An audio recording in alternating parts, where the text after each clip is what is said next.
What's going on, everybody?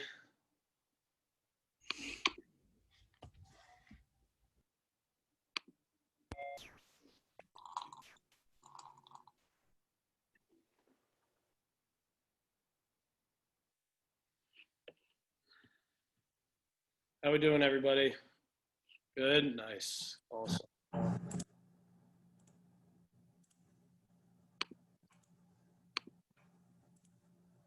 I will give everybody a couple more minutes. Log on.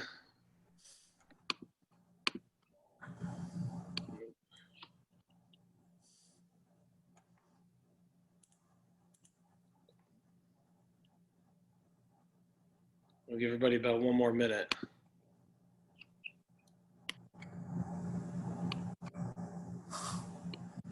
Yeah.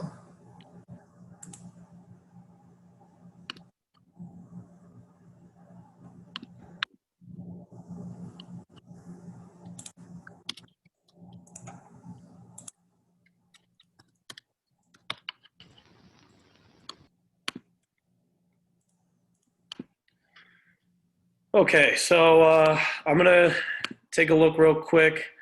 I think when we look at it, I'm looking at our activity assignments right now, and it seems that some people turn that in. Okay, so if you are in here and you haven't turned your activity assignment in from last week, I'm still going to let you turn it in. It's only going to be half credit, okay? But I would strongly suggest just turning it in, make sure you get it in, okay? That's going to the Dropbox on D2L. It says activity assignment number 1 right there, okay? Another thing, we had our first quiz last week. As far as that, it seems that only 18 people did it. So if you didn't do that, you need to send me an email. You need to talk to me about what's going on. For the people that are in here that did do the quiz, did we have any pressing, like big questions on anything that is in there? Anybody? It was pretty straightforward, right? Everything was pretty clear from the material that's in there, right? Okay. So just make sure that when you're moving forward as far as like quiz 2 and then the final, some of the stuff that is in those quizzes will be directly on the final, right? It's pretty simple. So if you knew the answers to that and you felt good with that, then you're gonna be pretty straightforward. Like there's not gonna be anything that you're gonna be missing out on. Now, I guess the last thing I gotta go over before we just open up for questions. Let's see, we're in week 3. We had lecture 6, and last week we had lectures 4 and 5. Okay. Now, lecture 5, we had our NCSA guidelines, and this is the one that I said was could be a little rough as far as the material that's on there. How did everybody feel about that stuff? Is there any like big questions? Okay, because especially with the fiber type stuff, there will be questions about that. There will be questions like, what type of activities are best for those who have primarily type 1 fibers, right? You want, something like running, aerobic training, long distance. We'll do the same thing for type 2A. And now this is another thing that all of you that are in here need to write down. The lecture that's on there, it says that you have type 2B. That was the old term for what that fiber type was. It's really type 2X. Okay, so whenever you're like reading stuff from now on, even in general, like on the internet, whatever, most people are going to refer to that as a type 2X fiber. It's not really a B anymore. An important thing to understand and I'm sure I mentioned this in the online part of it, but when you look at these fiber types, right, you got like type 1, type 2A, and type 2X. Now, all of those are along a spectrum, okay? So it's not like if you have a wrestler, they like only have type 2A fibers, or if you have a long distance runner, they're only type 1. Everything's along a continuum, right? And when you look at how far along the continuum someone is, like they'll show more characteristics of one compared to the other, but you're not going to see somebody who shows primarily type 2X and type 1. Like, you're not going to have that. Like, you're going to have somebody who's either like power lifter, shot putter, thrower, or long distance runner, swimmer. Like, the swimmer can be kind of in between the type 1, type 2A, right? But you're just trying to pick the spot along the spectrum that somebody really displays that. It helps give you a little bit of understanding into behind like how they kind of accomplish things. Because at the end of the day, everybody's accomplishing work, but it's how that work is being accomplished. And the fiber type kind of gives you an inside look at that, right? So also in there, you see with like type 1 fibers, it's oxidative, the activity used, it's aerobic fiber. So it relies on the oxidative metabolism. So when you're looking at like the physiology part of it, where the energy comes from and how that energy is made and how quickly the energy is produced is very important to understand. So when you have somebody who's doing that like type 1 activity, that long aerobic activity, they will produce a lot of energy, but it takes a very long time. But the demand for how quickly one needs to produce that energy isn't that fast because the intensity of the actions are very low. So like any type 1 type thing, it's very cyclical, right? It's like a lot of repetitive, boom, boom, boom, boom. So running, swimming, rowing, right? Those types of things. So the actual demand per like contraction's not that high, but you need a lot of energy to sustain you over that long period of time, right? So that's where that like type 1, you can get that insight to what type of energy system you're using, okay? Same thing as you move up along, right? So if you go on the other side, you have your type 2X, right? If you look at the type 2X and what type of activities are done there, it's very, very high intensity, very low duration, right? So the amount of time that you need to produce energy, you don't have it. But the amount of energy you have to produce, it has to be extremely high, extremely fast. That's where your PCR and your like glycolysis kind of comes in. But this type 2X is mostly the PCR. So sprinting, short sprinting. You got throwing, so like your throwing events, discus, javelin, shot put. You got your powerlifting type movements, your Olympic lifting type movements. So anyone that you see in that kind of realm, that's what they're going to display. And then you have that like middle ground, right? You have that middle ground of the type 2A.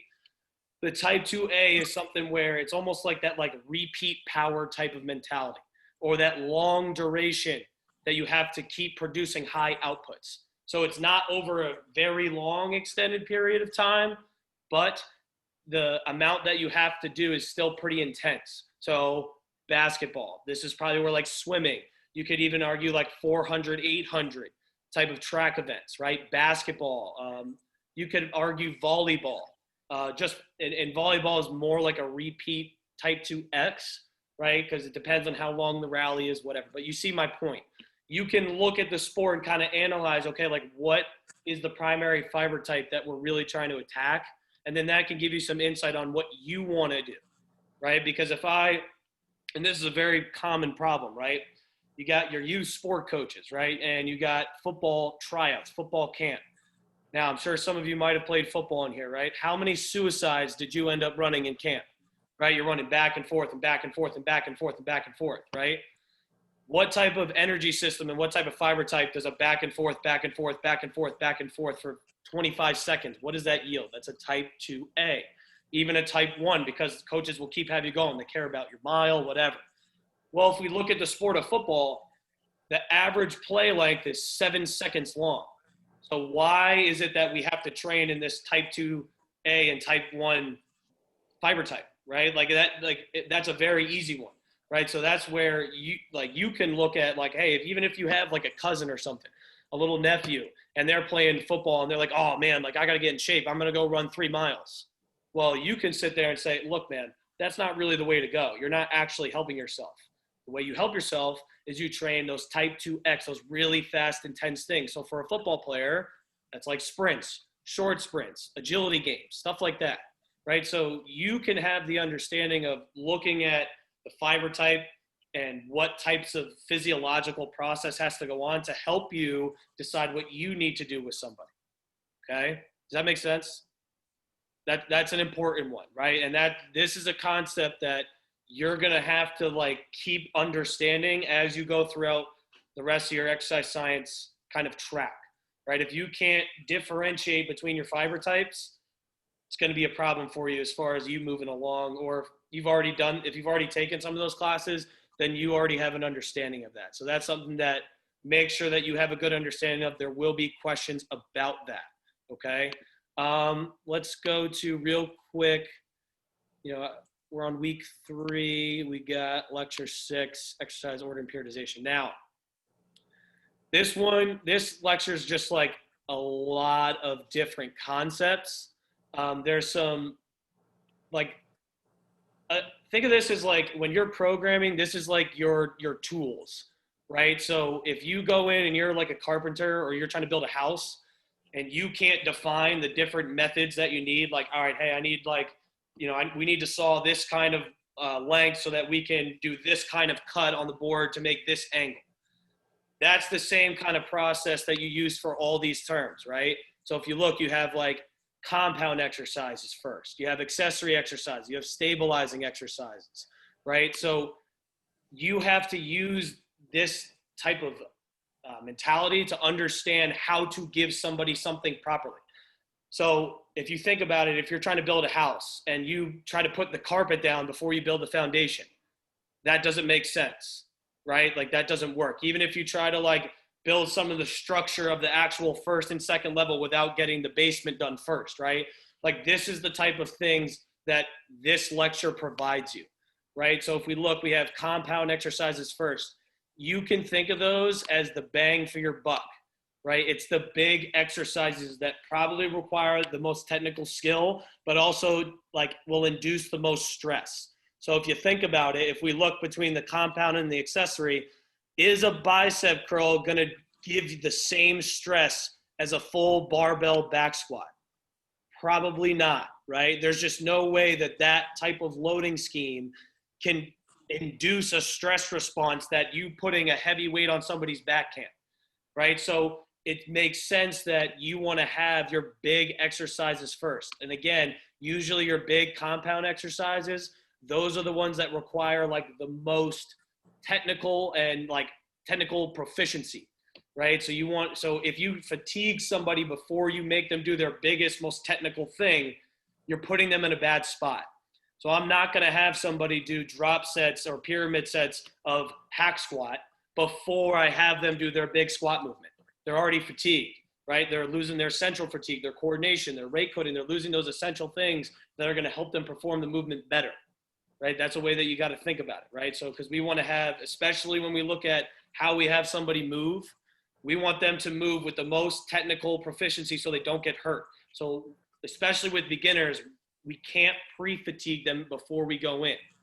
You can use movements to like prep somebody, but you don't want to put them in a place where they are pre-fatigued. So that's where that kind of compound exercise first comes in. So basically when you look at how you actually write a plan, right? Because I'm giving you all these movements, right? So when you look at actually okay, now I have these movements, what do I do with them?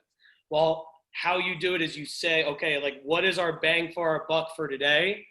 We're going to put that first. Okay. Now, then you look at it and say, what areas did that big movement not address? And then that's your accessory. And then how you organize a week or like a microcycle, that is completely dependent on what you're trying to accomplish, right? And that's something that next week after that, I'm going to go into a little bit as far as like how you actually want to pick and choose the movements that you're doing, when and where and why things work together, right? Especially when we're talking about this like intro to strength training, okay? Any questions? I need to know if I'm making sense. Is everybody kind of following that? Yeah? Okay. If you have a question, just like shout it out, by the way, like just stop me while I'm going. All right, as you go through the rest of the lecture right here, you have your superset compound set, okay? Now that's a big one. I'm telling you right now, that is a quiz and a test question. So you got to be able to tell me the difference between a superset compound set. The only difference is it's two exercises back to back. Superset means it's two opposites, okay? So an easy one, we look at our horizontal push-pull movement pattern. We have a press, right? So that would be one, and a superset with a press movement would be horizontal pull, right? Superset with a squat could be a hinge. Superset with, a hinge could be a bridge, right? Like you have to understand, like, the superset is just the opposite. It's something different, okay? Compound set is you're compounding on top of what you already did. So if I were to do a compound set, horizontal press, I would do another press after that. So for example, I could do like a big bench, and then I would take a dumbbell and do more reps, right? That's or you do a big barbell back squat and then goblet squats right after, right? So it depends on, again, what you're trying to accomplish would dictate whether you do superset, compound set, okay? So that one's a pretty easy one. That one's not too tough. Okay, now the periodization stuff, okay? Has anybody here ever heard of periodization? Like, does anybody have an idea what that really is? Can we get a couple nods? Even some thumbs down. Give me a thumbs down if you've never heard of that. So everybody's heard of periodization before they got in this class? No. Okay. So what you have to understand is that periodization is just your planning, okay?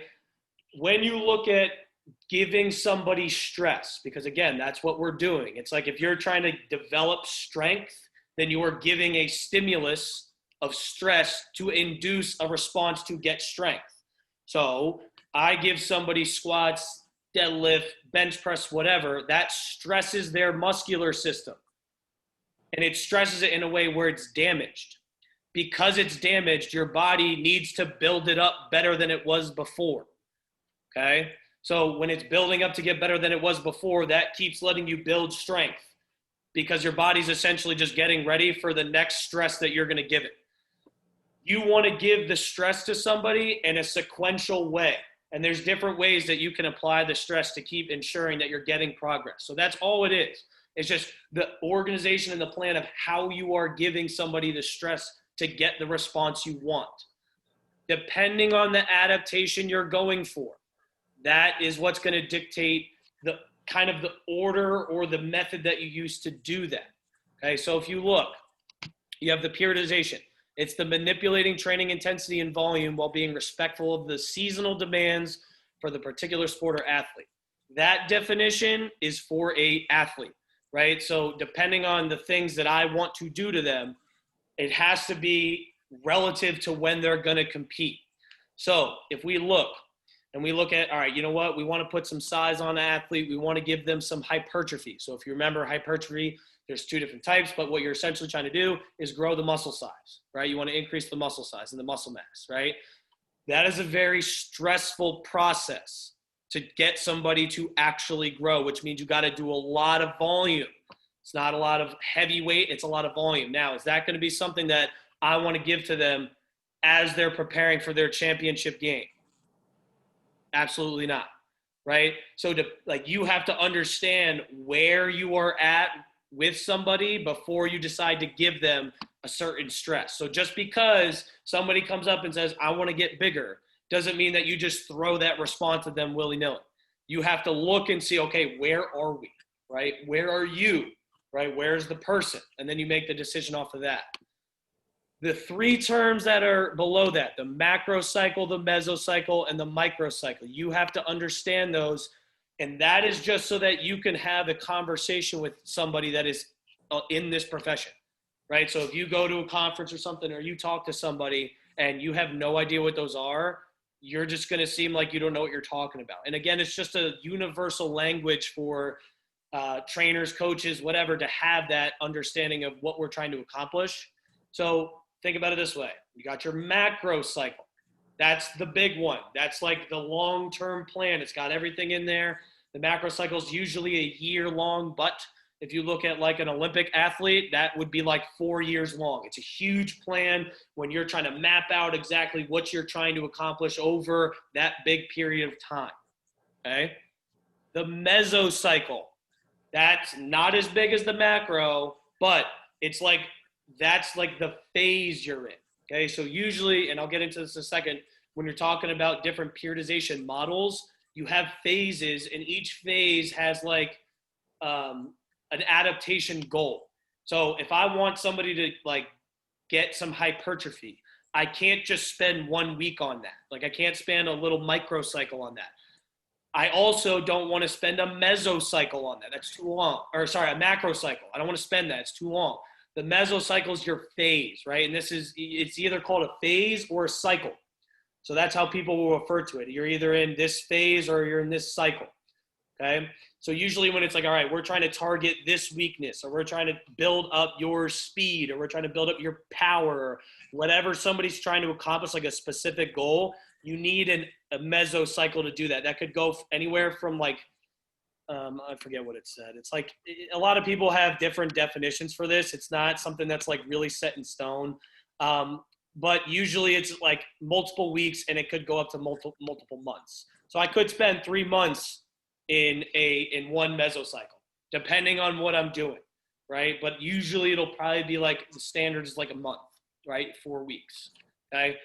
Then your microcycle, that's like the microscopic view on, okay, what's going on this week, right? So that's where you can kind of say, okay, we're doing, squats at 80% for sets of 6 with this amount of rest. We're going to do this day 1, day 2, day 3, right? So that's when you're getting closer to the actual planning of what you're like doing in the moment, but you have to have the understanding of where you want to go. So the way that I like to put it, it's, you got to have a light at the end of the tunnel. Okay. If you don't have the light at the end of the tunnel, then you're not going to know where to maneuver to get somebody, right? So your periodization plan is really just you saying, okay, what's the end goal? And then what steps am I going to take to get there? Your steps are the mesocycles. And then how you actually take those steps, that's the microcycles. Okay. Does that make sense? Okay. Next week, we're going to go into that a little bit more as far as like, all right, what does it actually look like to like pick stuff and plan it out depending on the person? And it really comes down to like the needs analysis part of it, okay? I want you to go down. Now, another thing you can do, if it's the next stuff, it says off-season, preseason, in-season, postseason. That's just another way for you to have a universal language for athletes, right? So if I'm in off-season, like I can say that to somebody and they're going to understand what I'm saying. So that's still something that's used for periodization. Like you can still periodize using those words. It's just like who you're kind of talking to, right? And like how you talk to them about it. Because not everybody's going to care that you're doing hypertrophy block and it's going to be 4 weeks and it's progressive overload. Like they're not going to care. They're like, look, we're in off season. We're going to put some muscle on you. Boom, done, right? Or, hey, like you're trying to lose some weight. So we're going to do a little bit more of kind of circuit training with lower rest in between to get some more caloric burn, right? That's how you talk to somebody about it, but that's just another way you can kind of look at it. So if you go down, the last 2 things I'm going to talk about, you have linear periodization and undulating or nonlinear periodization, okay? So what you have to understand is that there's different ways that you can load somebody over time. Linear is the most simple. And it's like that true inverse relationship of volume and weight. So a linear progression is simply like, I'm going to start with high reps and low weight, and I'm going to slowly change the ratio of that over time. So for example, it's like do a couple weeks at 3 sets of 10, then go to 3 sets of 6, then go to 3 sets of 3, right? So what happens is the volume going down, right? It's 30 reps, 18 reps, 9 reps. Right? And that's over like you have a month of this, a month of this, a month of that. Okay. And what happens is the weight goes up. So that's just like your typical inverse relationship. And that's really what linear is. It's literally just a build like this. Okay. That's the simplest one. And honestly, for most of the people that you work with that are beginners, linear is awesome. Don't let anybody tell you otherwise. Right? Linear is something where it's very simple and you just usually want simplicity with people. You don't need to make things super complicated. Okay? Does that make sense? Another part of linear that you got to understand is that it's usually like linear is usually associated with what's called like block periodization. Block periodization, what that means is you have different blocks or cycles or phases, which is a mesocycle, and you have a specific adaptation track that you follow. So usually the blocks that you do, they build on each other.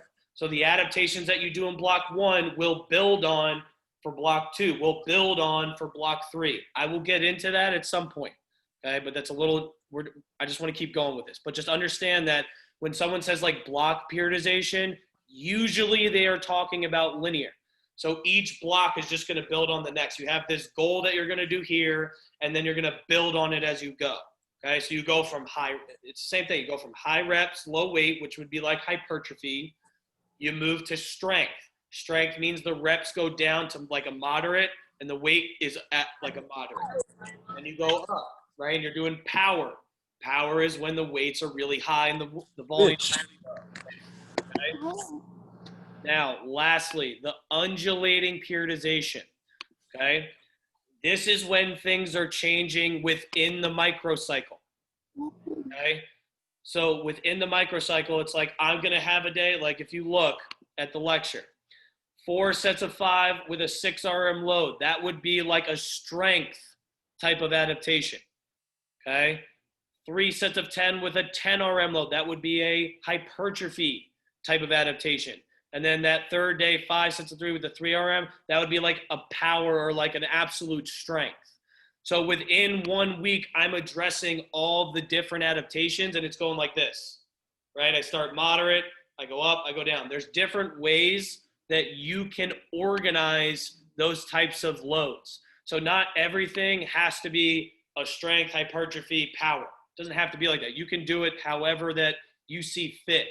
And usually like what you could look at it as is like you have, you know, kind of a heavier day and then you have a lighter day. On the lighter day, you're probably going to do more reps. That's like an easy, simple way to think about it is that depending on what you're trying to do with somebody, it's beneficial to change, right? It's beneficial to have like a day where it's like, all right, we're going to attack some heavy weight, but you're not going to be able to do that again. So let's lighten it up and get some more volume in there, okay? Does that make sense? Okay. Last thing. So if you're in here, this is a good thing that you showed up because I'm going to tell you another periodization model that you should understand. And this honestly is probably the one that most people end up using anyway, especially if you're looking at athletes. So if you want to work with athletes, you got to have an understanding of what I'm about to say. Okay.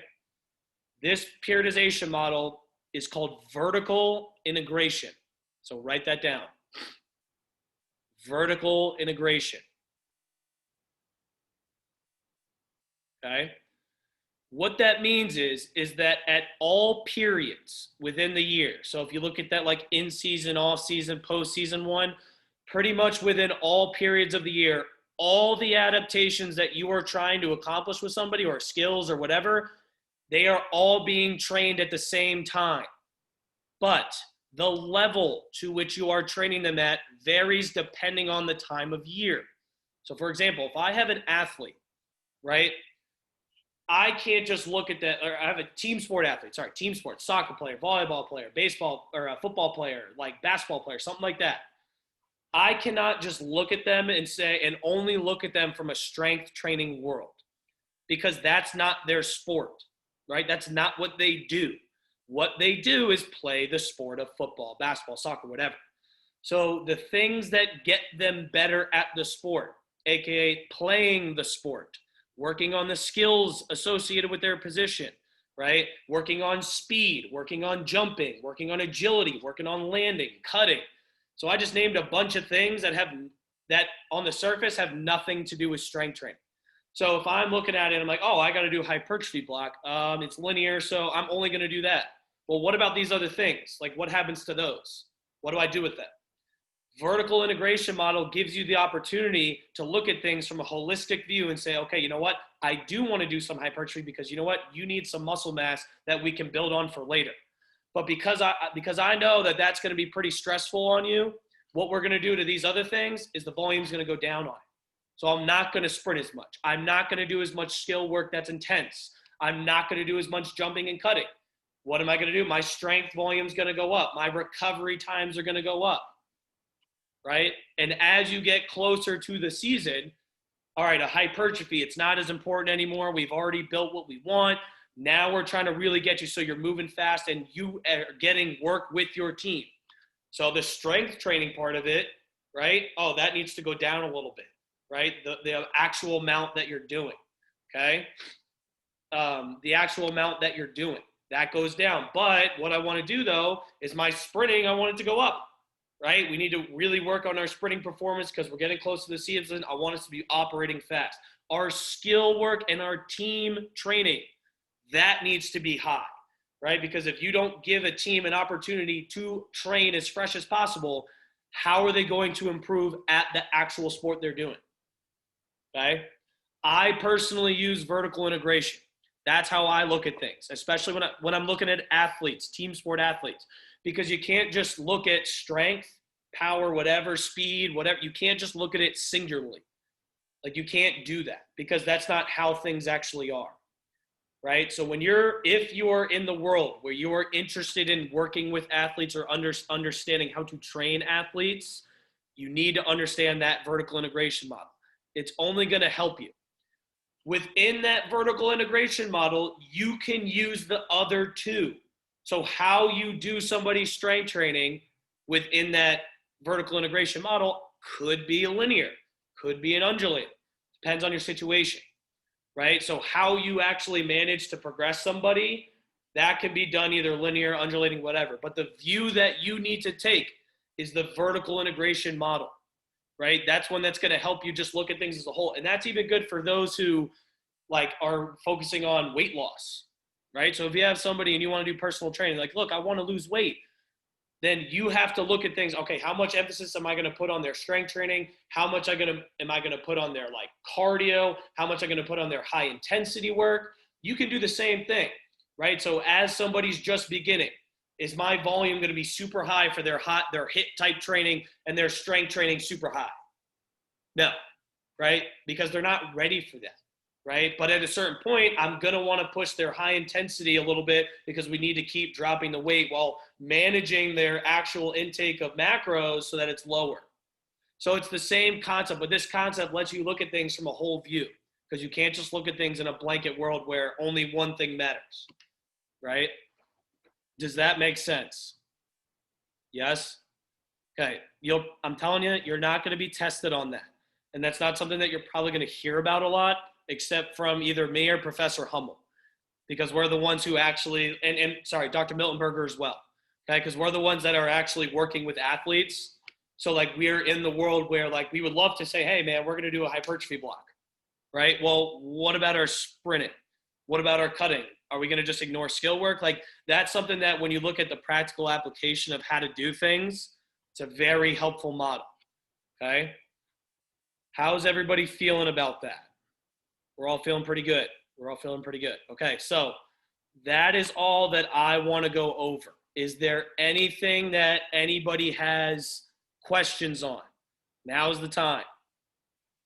Go ahead and shout it out. I have a question about the next activity assignment. Yes.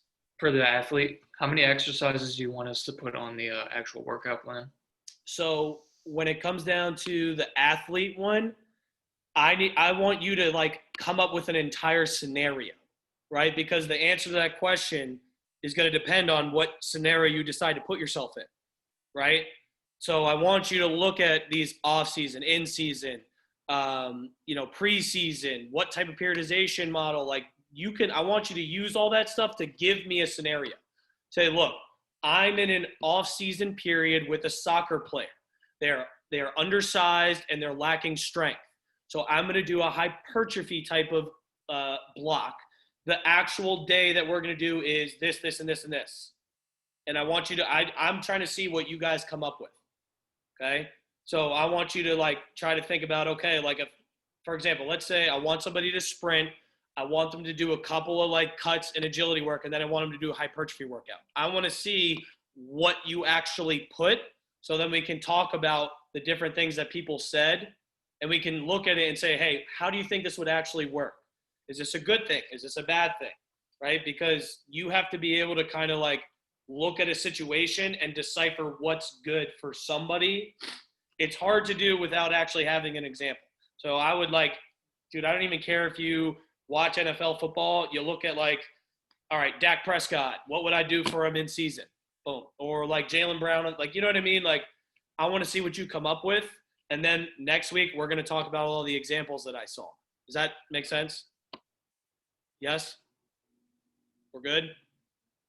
Okay, so make sure in this one you put where you're at. If you're off season, in season, preseason, you put what type of adaptation you're going for, right? I want to see those things in here to see how you're thinking through this, okay? Any other questions? So everybody's all set. Okay, so next week we'll meet back up. We're going to go and talk through that activity assignment, the one that I just talked about. So activity number 2. I'm going to pull out some examples, right? I'm not going to say names of anybody, don't worry, but I'm going to pull out some examples and we're going to kind of dissect them together, right? This is something that we would do in class, and something that I think is pretty important for you to, like, that process to go through and think about, okay? So make sure you're ready to do that. Have your activity assignment on hand when we meet next Monday. If you have any questions or you want me to like sit down and talk through what a scenario or athlete or example you came up with, this is when you need to schedule an appointment with me. So text me, please, because I'm going to have more access to my phone. So text me if you want to set up an appointment. We'll set something up and then we'll go from there so that you can work through this thing. Okay. Don't be afraid to ask the question. I'm purposely making this a little bit difficult and a little bit vague because usually when you're working with people, it's going to be vague, right? It's going to be unclear. It's going to be, I don't really know what to do. I struggle with that every day with athletes I work with. I go, I don't really know if this is something that's going to work. And it's a matter of you just being able to work through and figure it out. Okay? So if you need something, reach out. Other than that, I will see you all next Monday. Are we all good? Everybody good? Thumbs up? Thumbs up?